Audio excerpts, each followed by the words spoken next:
Hi friends. I am Julie. Welcome to the channel Bollywood King. Here in this channel I usually react to different interesting Shah Rukh Khan videos. Today I am going to watch press conference with Shah Rukh Khan in Berlin.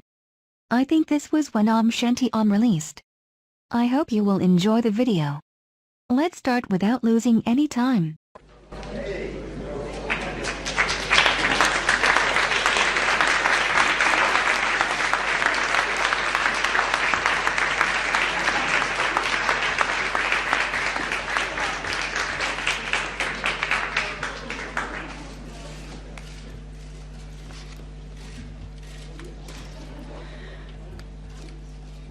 So, welcome to the press conference of Om Shanti Om. We are very happy to have with us here Shah Rukh Khan and Kishore Lula. He's the CEO and chairman of Eros International, the world distributor of Om Shanti Om.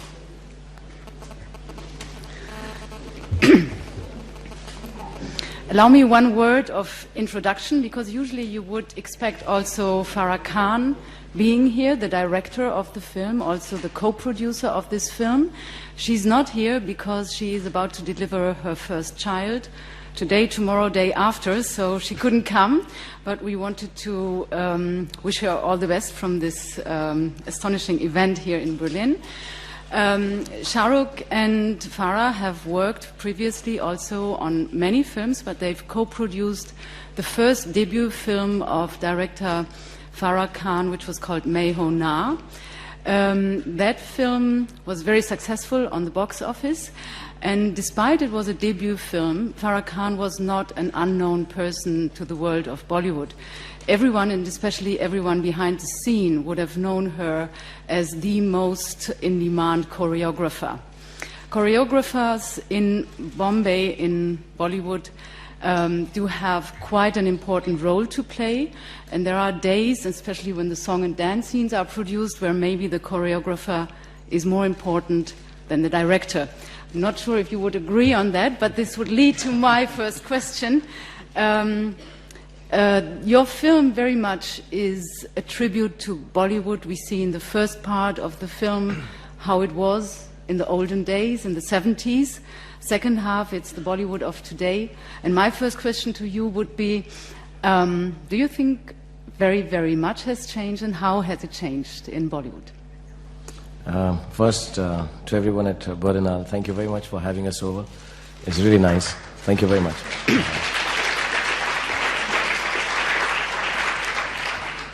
I've been working for 17 years, and for the first time I feel like a big movie star. So thank you. Thank you.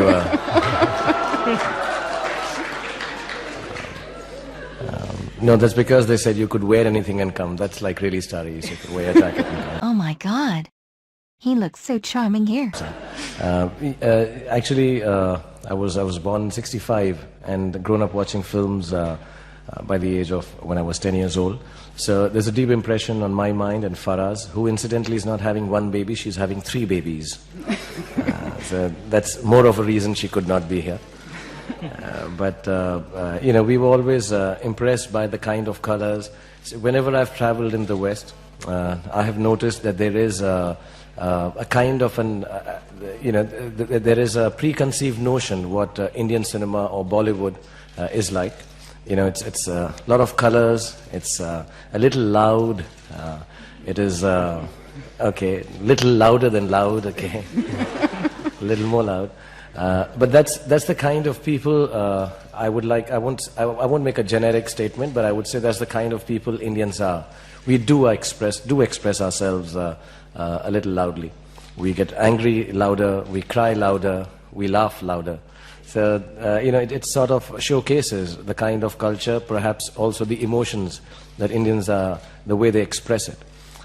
We are also from a world at least till the share market results came out last 2-3 months, we were amongst the developing nations. Now we are not. Suddenly we are the happening nation and the happening economy. But movies do form a very integral part of our life, entertainment. As a matter of fact, movies are considered the only form of entertainment in our country. So all of us, including Farah, myself, we've grown up watching movies. There are a lot of issues people talk about, how movie stars behave all around the world. We wanted to take a look at it a little tongue-in-cheek, make fun of ourselves, be a little self-deprecating, and hope that everyone, whatever they feel Indian movies are like, we want them to know, yes, they're like exactly like this, and we are very proud of it. We are a little disorganized, we are a little over-emotional, we are a little demented, we are a little wrong, we are a little foolish, but what is beautiful is that makes us real.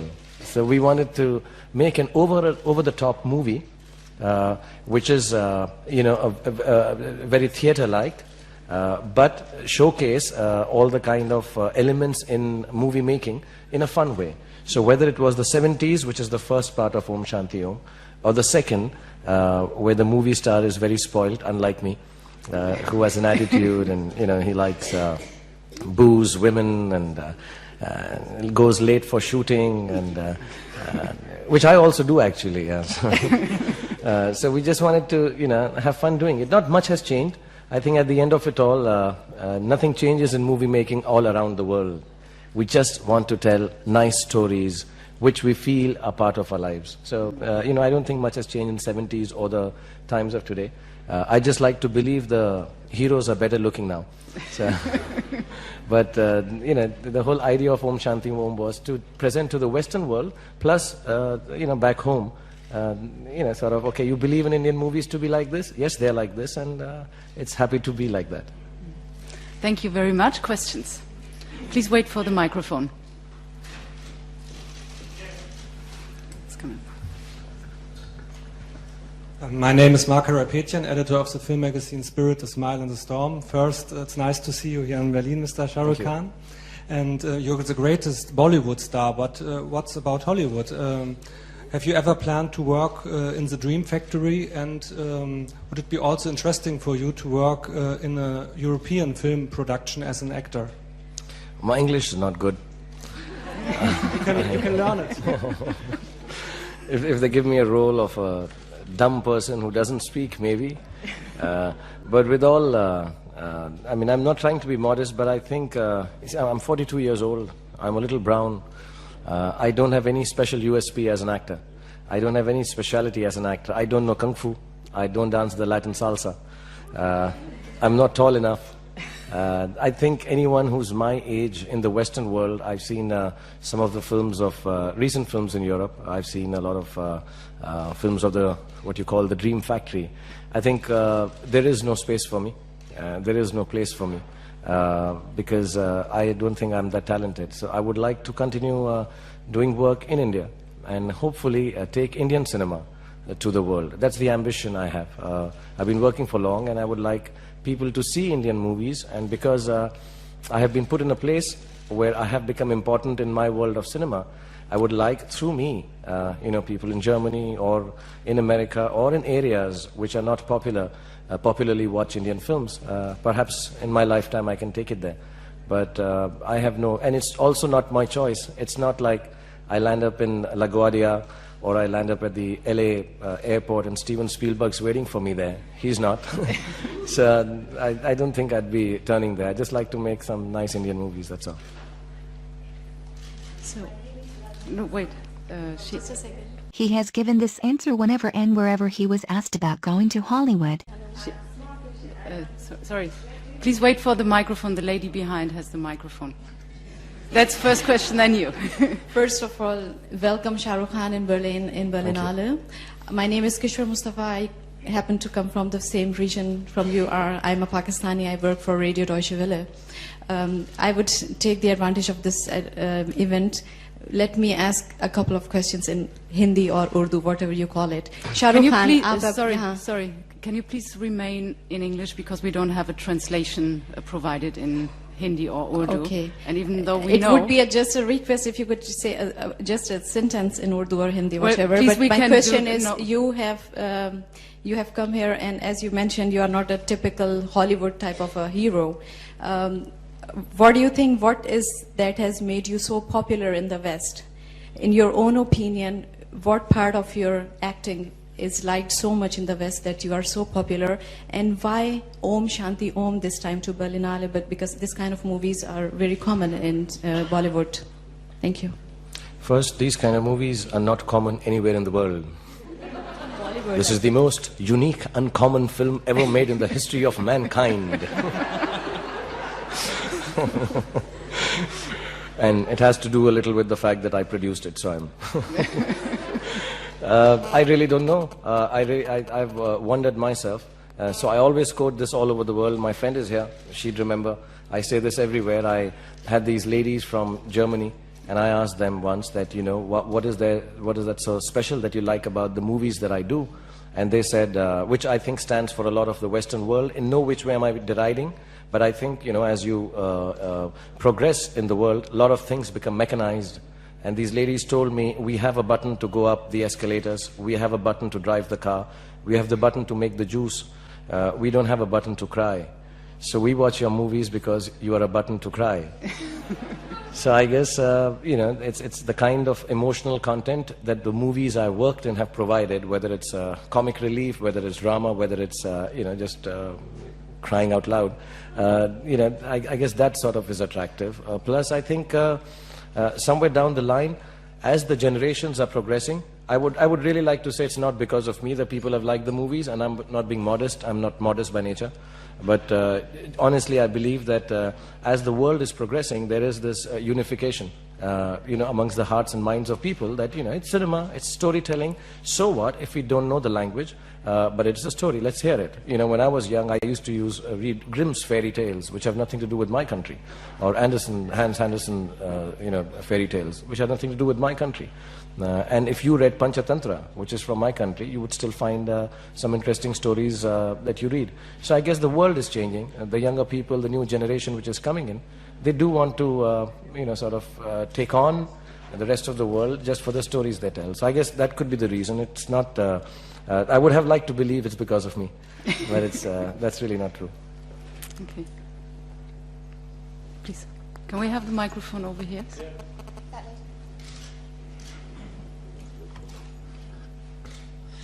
Welcome to Berlin. Nice to have you here.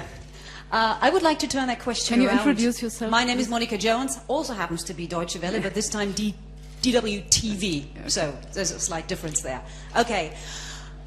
When I interviewed you just a couple of weeks ago in Mumbai over Christmas, you said that you were really looking forward to meeting your German friends and fans here. Now the question is, how do your German fans compare to those 3.6 billion others around the world? How would you describe them? What kind of reception did you get here in Berlin? So because I'm in Berlin, I would say 3.6 billion one side, and the German fans one side. They are much, much, much better. You know, what is really what intrigues me and makes me feel, I think really, I was telling Kishore when we were driving down, and you know, the gentleman who moves with me, Yasin, he said it's so shocking that, you know, a country like, you know, Germany, where we never expect, see, when we're talking about UK, we know a lot of Asians are there. Even France, there are a lot of Asians there. So you naturally accept the fact that, okay, some Asians have popularized Indian movies there. But when I think of a nation like Germany, it is really shocking, and it's very humbling, and it's very touching.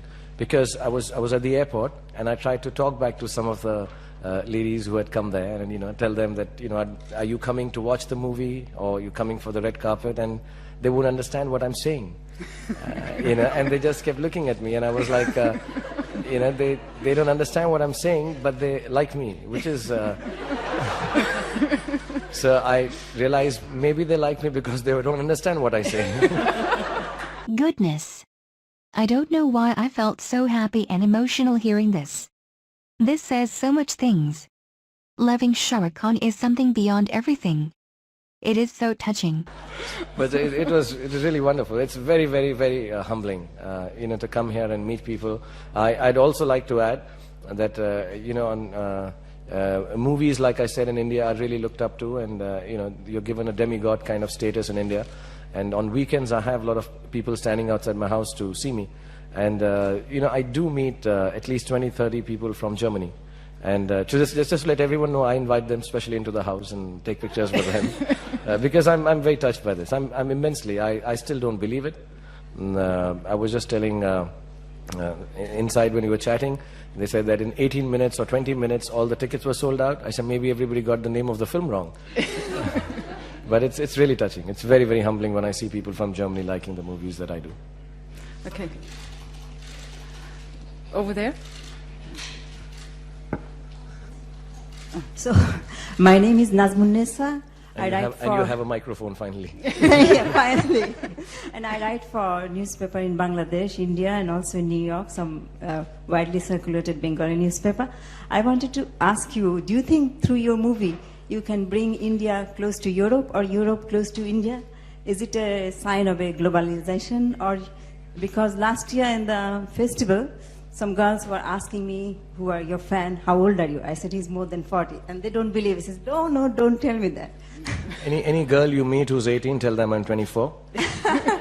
Any girl you meet who's over 35, please tell them I'm 42. Okay, just thank you. That's what's it. But I don't think I can play. I heard an interview of Mr. Brad Pitt once, and he was asked a very important political question. And he says, I'm 40 years old, and I'm a man, and I wear makeup and go to work. You don't ask me important things of the world. I mean, it doesn't work. But I think maybe not closer, but I can introduce the kind of cinema, because I think cinema doesn't need any introduction. The kind of work we do is universal. You know, especially in India, we've been making movies for 100 years and been doing a big job of it, if not a great job, because we do make the maximum number of films in the world from one nation. So I think through the movies that I do, I would like to introduce different aspects of my country without, and I'll be very honest about this, without apologizing about the fact that we make a certain kind of cinema, without really trying to intellectualize the cinema that I do, because I'm a true believer that entertainment should come through it. And sometimes I know it does disturb a lot of people, the kind of films I promote, not because they are controversial, but because they are so, for a lot of people, not so cerebral. And I think that's what makes the film nice, if it's not cerebral and still gets you to think a little, or gets to know about a different culture and country. So I think I may be someone who could be, I don't know if I can bind Europe and you know, the Eastern side together through the cinema. It's too big a work for a 42-year-old man who wears makeup to work. But I would like to believe that at the end of my career I'll be able to introduce a lot of the kind of stories we tell in the East to the rest of the world also. Okay. Back there, this gentleman. My question to Dorothy, you were trying to get him several years, from at least 10 years. As far as I know. She's made many passes at me. Okay, sorry. And now he is here. How do you feel that? No, but I'm very happy. Okay, there's another question is to Shahrukh. My name is Dawood Ibrahim, and in your country there is the political problems, and you're not belonging to any political parties, but sometimes we do know that is, just your remarks is very, it's not favorable to this party and that party, whatever it is, the Congress party, and whatever it is, Bal Thakare, or whatever it is, Shiv Sena or BJP. Do you belong to any political party, and you do believe in these things? That's because all politicians, politician means Indian film actor and actress, they're very much involved with politics later. And do you? Are you? I'd be very honest. I work very hard the whole day. So the only party I believe in is which starts after 12 a.m. So I like that party. There's no other party I'm attached to. The second part of your question, that after, I think I'm still into before. I've really not gone into the stage, and I can't speak for other actors who have joined politics. I wish them all the best, because they must be understanding. To me, politics is a very selfless job. It is something that you do to run a nation, a city, or a country, or a state. And to be really honest and upfront, a lot of people don't like me saying it the way I say it, but I'm just a small-time mere actor. I'm not so important. I'm not so selfless. You know, actors are supposed to be narcissistic, self-centered, guys who just love themselves. I'm not so self-centered, but I don't think I'm selfless enough to be able to make a viewpoint that would make a country or a state run. So I find myself really small when somebody tells me, would you be a part of politics? And I'm like, no, it's not because I deride it. It's because I'm not good enough to be a politician. I think politicians need to be really smart, really selfless, a lot of hard work, and I'm just happy being an actor. So I really, it's like somebody asking me now that would you become an astronaut? I'm not good enough to be an astronaut. I don't think I have a political viewpoint, but that ends at my doorstep, because any political viewpoint I have, longer than one day, my wife beats me up for having it. So I have no say in the house also after 24 hours. I can't believe that he could give fun answer even to this question. You must be having the same problem at home, I'm sure. So, I really don't have a huge political join-in with anyone. Somebody there has a microphone. Hello, hi, Charlie Masters from The Hollywood Reporter. I'd be interested to hear your opinion as well on this question, Mr. Kishore. What do you think is the significance of your film having such a prestigious slot in the Berlinale? I think two important things for us. One, it gives us the opening for the Indian cinema in Germany. Shanti Om, I think, is the perfect launch for a commercial Bollywood cinema in Germany. We're going to have a full release on the 6th of March of the German version of Shanti Om, with about 40 to 50 prints in this country. I think it will open up the market to Europe, and it will give more recognition to the Indian cinema in Europe. Okay. Yeah. Shahrukh एक छोटा सा हिंदी में आपको No, Berlin में please, Germany में excuse me, can you please speak in English? Otherwise, we cannot share. I'm sorry, because... Okay, my name is Anwar Jamal. I'm from Deutsche Welle Radio Hindi Service. And Shahrukh, you have told that Germany has given you a lot of fan following. There are so many people you have met today. I seen you outside also. What you are going to give Germany, especially at this special occasion when your film Om Shanti Om has been special screened for this program. अगर बहुत मेहरबानी होगी एक line भी हिंदी में बोल दें please can you speak can you translate for us? I would really request to say at least one line in Hindi. Okay. in the middle of my answer. Okay. You see, like I said right in the beginning, that I'm immensely humbled by this. It's a great honor. Let me at the onset say that, I've met Mr. Koslik. He's such a wonderful gentleman. Dorothy, I've met over years. Like you said, she's been trying to get me for some years now. But it's unbelievable. At home or in my heart, I may feel I'm a big movie star who's been working for a lot of years. But when you get involved in something as prestigious, as honorable, and as wonderful as the Berlin Film Festival, in whatever capacity, even if they were not, there was a point when I could not come because I was busy shooting a film. And I explained to her that I would love to come down and just be around to get a feel of how cinema is tutored, taught, learned, spread in Berlin. It's just amazingly humbling. And if you say, what would I do back? I wish I could do a German film. I wish I could. I would die for the Berlin Film Festival. I would, anything else. Yes, I'll speak in Hindi also. Don't worry. What I want to say. So I'll tell you what I'm going to say to him in Hindi. I'm going to say I'm very happy to be here, and I'm really thrilled that this opportunity has come the way of Om Shanti Om, which is a very important film for me and my director. मुझे बहुत खुशी है कि मैं यहाँ पर आया हूँ और ओम शांति ओम फिल्म के साथ आया हूँ और आपकी हिंदी न्यूज़ सर्विस के लिए बहुत बहुत मुबारकबाद हो. Hello, my name is Cameron. I am from Turkish Press. It's a pleasure for me to meet you here. I like your movies, but my wife, she loves your movies. And I have a question for you, two questions. Is it possible for you to work here in Berlin and make a movie with a German film production together? Or And the second question is, how are you thinking about your success? The first question, yes, I would love to come down here and do a film. I don't know if I can participate. See, again, it's not my choice. I'm sure the Berlin Film Festival has been really nice to me, but when the directors in Germany look at my films, and they're like, this guy, why have they got him here? But I would love to. I think we are planning a film, and I'll speak to Dorothy and the production team here, which we plan to shoot an Indian film here. Of course, we Indians are a little strange. We go abroad and we only want to do the action scenes in European countries. So we'll come and do some great action sequences here. We've been designing a film specifically to shoot a lot of it in Berlin and Germany. I think recently they shot a film here also. But we want to come down and shoot about a month or 40 days when it's not as cold. Maybe it's warmer. And the second part is I never thought I'd be so successful. I have never taken my success as something which is permanent.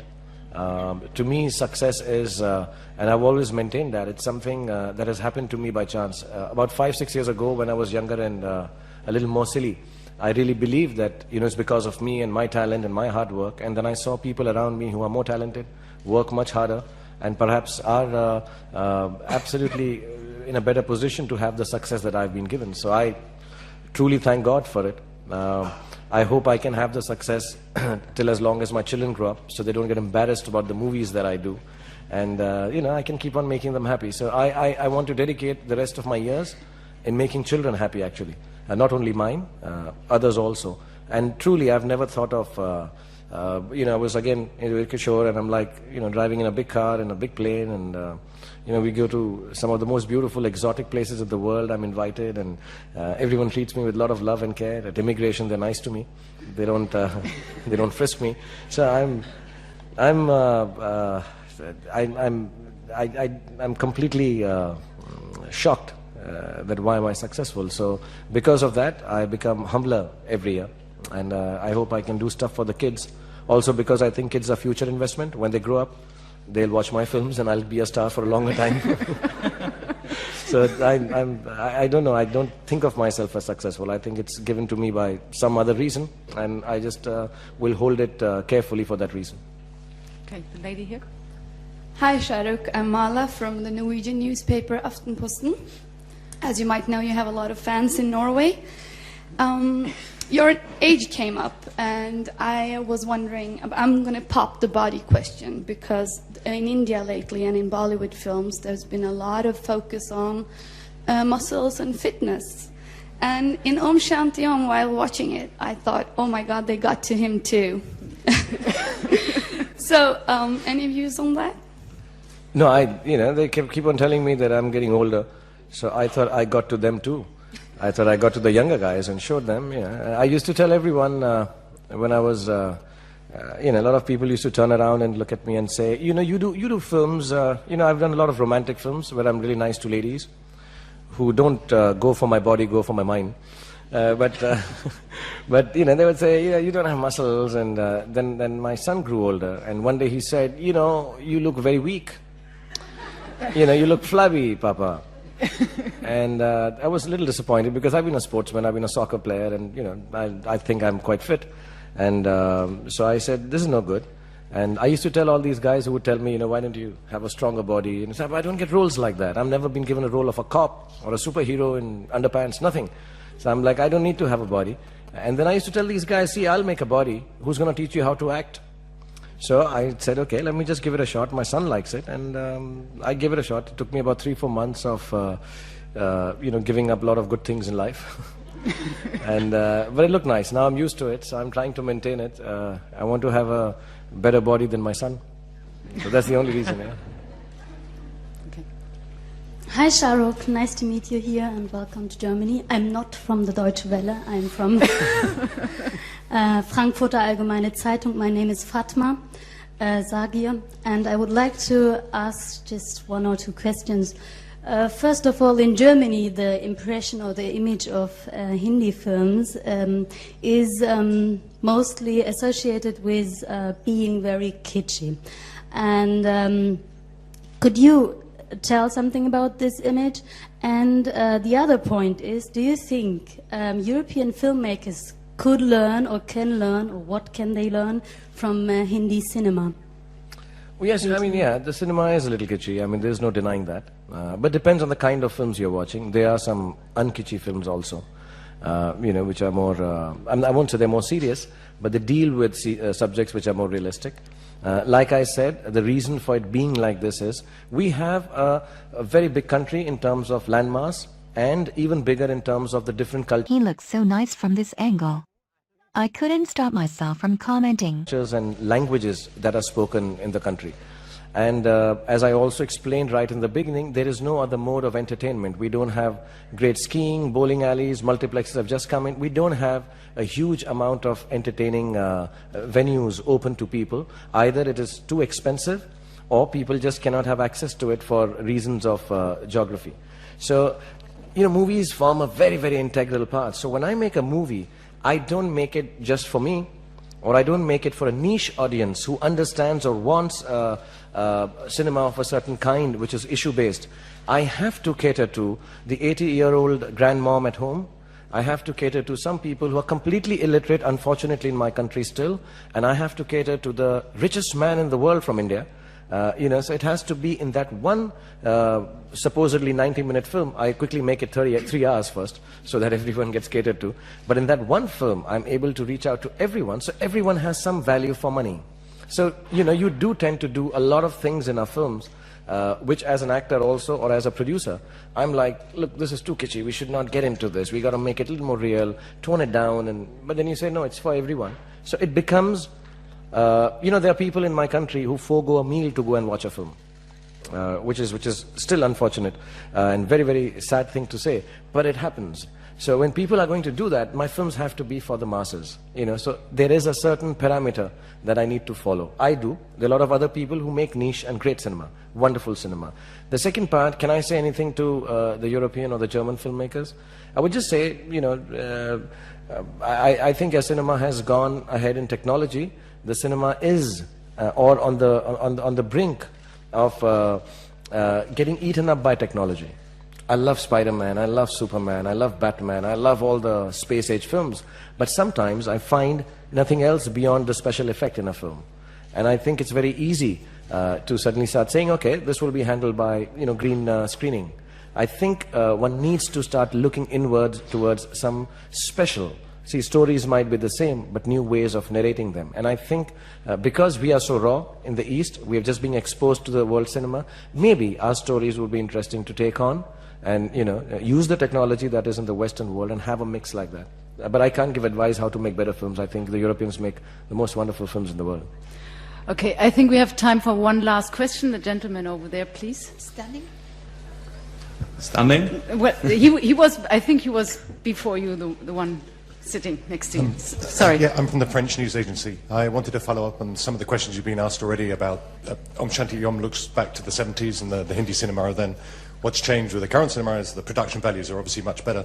But as you said, some of the basic elements of Hindi cinema, perhaps the melodrama, the storytelling, the song and dance have remained. How do you see it in 30 years' time in the future? As Indian cinema gets more exposure in international festivals like this, there's a growing international market, as talked about before. Do you fear that there might be a change, that we might start to lose some of those signature elements that you've described and why it's been so important for the masses in India, especially as also the market in India must be changing as it develops and the wealth grows? I think yes. I mean, I've got a few changes which I can straight away say should happen. One of them is that Indian cinema should be shorter.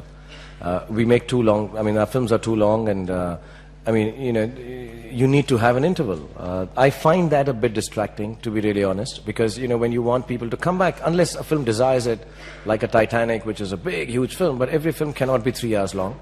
I have started making an effort, at least in my films, to start keeping them to 2 hours, 2 hours, 20 minutes.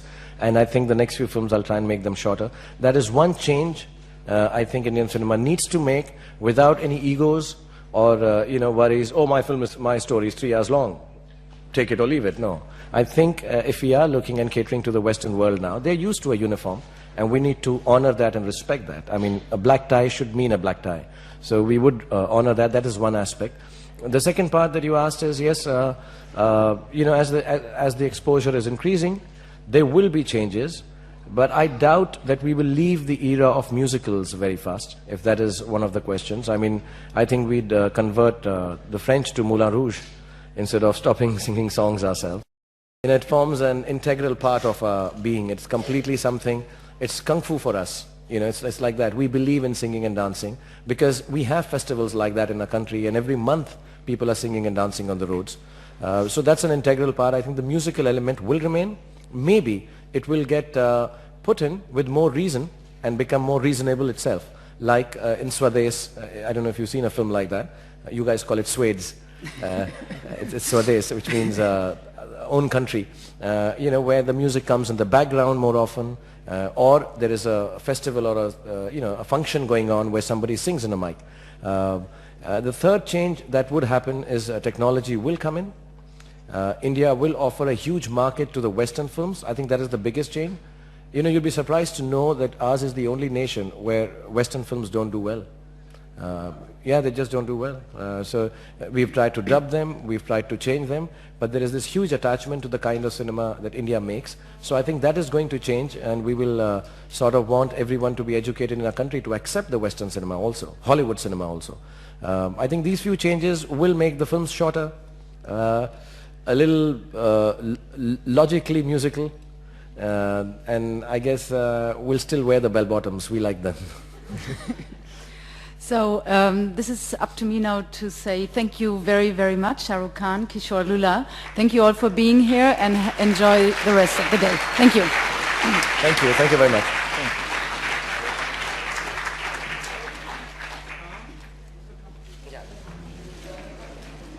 I love this press conference. I loved how Shah Rukh Khan looked, and I loved all of his answers. When somebody said that Om Shanti Om was a common Indian movie, he just completely objected, saying that it wasn't a common movie, it was the most unique movie ever made in the history of mankind. I love the spirit of this objection so much. This is how Shah Rukh Khan approaches the films he does. And I loved how he said that it is wonderful when movie isn't so cerebral but still makes you think. And I was totally amazed when he answered one of the most serious questions asked about politics. He gave such a brilliant and funny answer. Especially when he said that the only party I believe is one which starts after 12 a.m. And his thoughts about politics and being politician are wonderful. But I think he overestimated them, saying that they are very selfless. I think he just meant that they should be like that. That was very bright.